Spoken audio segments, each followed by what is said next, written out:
Hello all. Welcome to Bundy Let's Talk. Today we are going to continue the ISCO series. There is a lot of memos are going on in the internet. చాలా reels చేస్తా ఉన్నారు జనాలు ఇసుక గురించి. ఒక reel బాగా viral అయినట్టుంది. నేను ఈ ఇసుక సిరీస్లో భాగంగా ఈ వీడియోను కంటిన్యూ చేద్దాం అనుకుంటున్నాను. మీరు ఈ వీడియో చూడండి, ఆ తర్వాత మాట్లాడదాం మనం ఈ ఇసుక పాలసీ ఎలా నడుస్తుంది, దీని కథ ఏందన్నది. ఒకసారి ఇంతవరకు ఎవరైతే మీరు సబ్స్క్రైబ్ చేసుకున్నారో ఈ ఛానల్ని, మీకు అందరికీ ధన్యవాదాలు. ఎవరైతే ఇంకా సబ్స్క్రైబ్ చేసుకోలేదో ఈ ఛానల్ని చూస్తూ సబ్స్క్రైబ్ చేసుకోలేదో వాళ్ళందరూ సబ్స్క్రైబ్ చేసుకుంటారని మనస్ఫూర్తిగా కోరుకుంటున్నాను.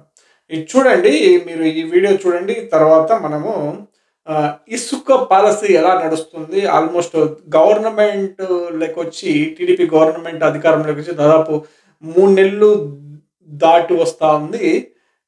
దాదాపు 4 నెలలకి ఎంటర్ అయినట్టున్నారు జనాలు. ఇసుక పాలసీ ఎలా కంటిన్యూ అవుతుంది, దాని నుంచి వచ్చే సమస్యల గురించి ఇంకా మాట్లాడదాం. పొంగ ఈ రీల్ చూడండి, తర్వాత మాట్లాడదాం. లంకిలపాలెం ఇసుక వచ్చామండి, చంద్రన్న ఇసుక్కి. ఇక్కడ ఇసుక బోళ్ళకి వచ్చి 4 ఇవాళకి 5 రోజు అండి. మా వాటర్ గారు ఇచ్చిన డబ్బులు అయిపోతే ఇక నాకు వేరే గచ్చంతరం లేక ఇగో డీలక్స్ 10 రూపాయలు 3 చెప్పులు ఉంచుకొని తిరుగుతున్నానండి. రాత్రి 9వ బండి కింద ఉన్న మా బండి ఇప్పుడు 60వ బండి అయ్యిందండి. దీనిపై మీరు తక్షణమే యాక్షన్ తీసుకొని నాకు న్యాయం చేయాలి సార్. అయ్యా చంద్రబాబు నాయుడు గారు, అలాగే గొల్ల శాఖ మినిస్టర్ కొల్లి రవీంద్ర గారికి నా యొక్క విజ్ఞప్తి అండి. మా లారీ డ్రైవర్లని లారీ తోళ్ళ మానేసి ఇక్కడ వారం రోజులు అవుతుందని గొల్లు పెట్టి డీలక్స్ లో అమ్ముకుంటున్నానండి. కానీ నీరసం నన్ను కనికరించండి. ఇంటికల్ పిల్లలు వదిలేసి వచ్చి ఇప్పుడు 4 రోజులు నా వ్యాపారం చూడండి. మీరు పెట్టిన పెట్టుబడి 300 అండి. 3 ఖరీదు 10 రూపాయలండి. ఉత్తరా నాయన అంటే మీరు ఇన్నారా తీసపోయి మళ్ళీ వాడిని తీసుకొచ్చి అధికారంలో కూర్చోబెట్టి ఇప్పుడు సావండి, మీరు సావండి. దాదాపు 3 నెలలు అవుతుంది అధికారంలోకి వచ్చి. ఇంకా ఇంతవరకు కూడా ఫ్రీ ఇసుక ఎక్కడ కూడా అవైలబిలిటీ లేదు. ఈయనంతా షోలో మైకు పెట్టుకొని దేశమంతా తిరిగాడు. దేశమంతా రాష్ట్రమంతా తిరిగి ఊరూరికి తిరిగి చెప్తా పోతా అని అడిగిన ఫ్రీ ఇసుక పాలసీలో భాగంగా ఫ్రీగా ఇసుక ఇస్తానని. ఎక్కడ కూడా ఇసుక మాత్రం ఫ్రీగా రావట్లే. మీరు కావాలంటే చూడండి, ఏ ఇసుక రీచ్ దగ్గరికి వెళ్ళినా కానీ ఇసుక ఫ్రీగా లేదు. దాదాపు టన్నుకు వచ్చేసి 1500 నుంచి 1600 ఛార్జ్ చేస్తున్నారు టన్నుకి.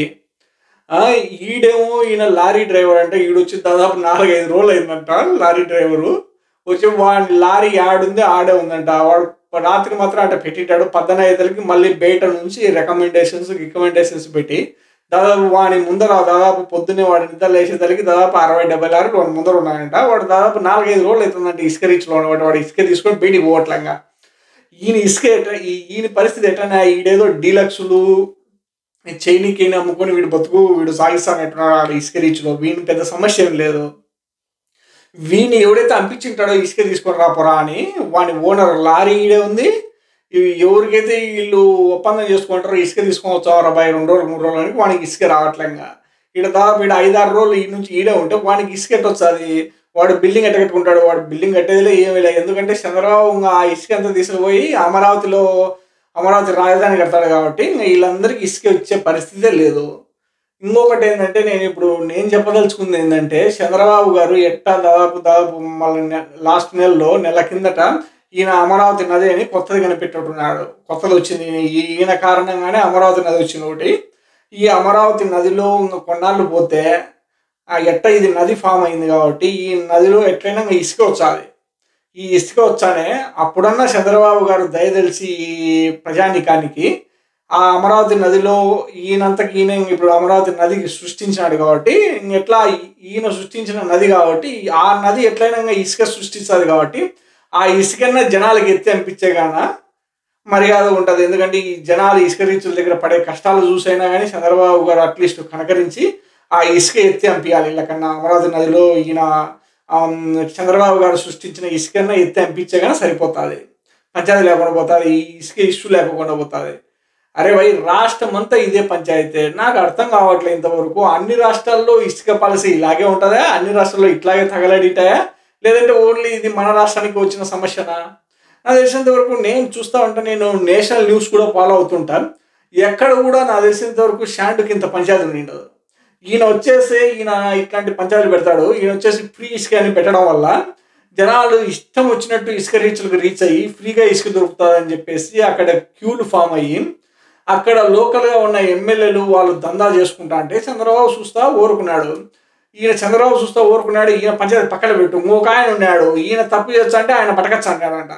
మరి ఆయన ఏం చేస్తాడు ఇప్పుడు? ఆయన నోట్లో ఏమన్నా జామకాయ పెట్టుకొని పడుకున్నాడో మరి ఇంకేమన్నా పెట్టుకొని పడుకున్నాడో అర్థం కావట్లేదు నాకు. ఆయన ఏమో ఇప్పుడు డీసీఎంగా పనిచేస్తాడు ఆంధ్రప్రదేశ్కి. ఆయన ఇప్పుడు ఏమన్నా ఈ ఇసుక పంచాయతీ తేల్చచ్చు కదా. ఎట్లా సుగాలి ప్రీతి అంటే ఎగిరిపోయాది. ఎందుకంటే ఈయన ఇంతకుముందు చెప్పాడు 32,000 మంది అమ్మాయిలు ఎస్కేప్ అయిపోయినారని. ఆయన 32,000 మంది పట్టుకోవడంలోనే ఆయన బిజీగా ఉన్నట్టున్నాడు. సుగాలి ప్రీతి మన తర్వాత చూస్తాడు.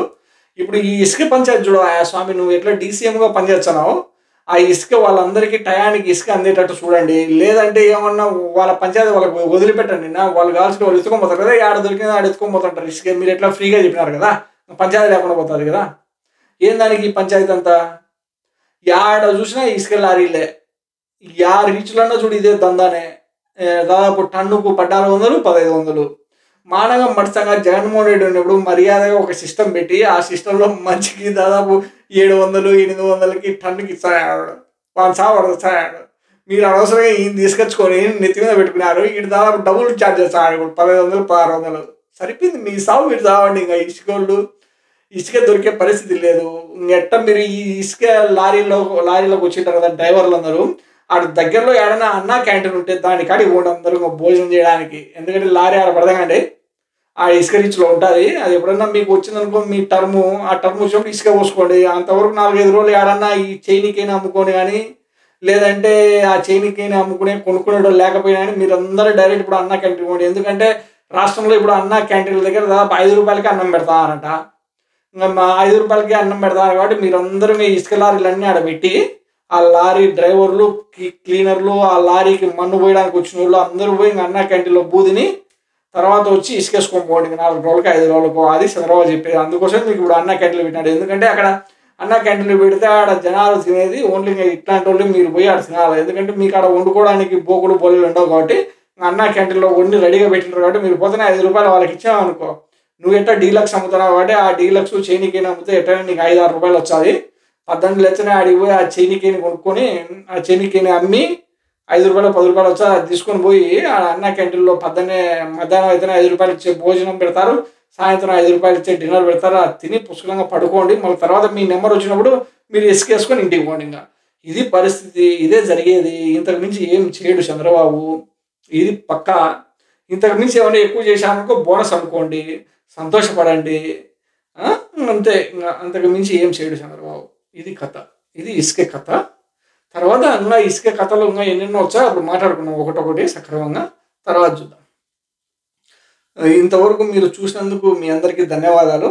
ఇంకా తర్వాత వస్తా ఉంటాయి. అందరు రెడీగా ఉండండి. పాలిటిక్స్ మీదే ఎక్కువ ఫోకస్ ఉంటుంది. ఆ తర్వాత కలిసి మిగతా సబ్జెక్ట్ మీద ఫోకస్ చేస్తాం. Thanks for watching so far. Have a nice day. See you in next video.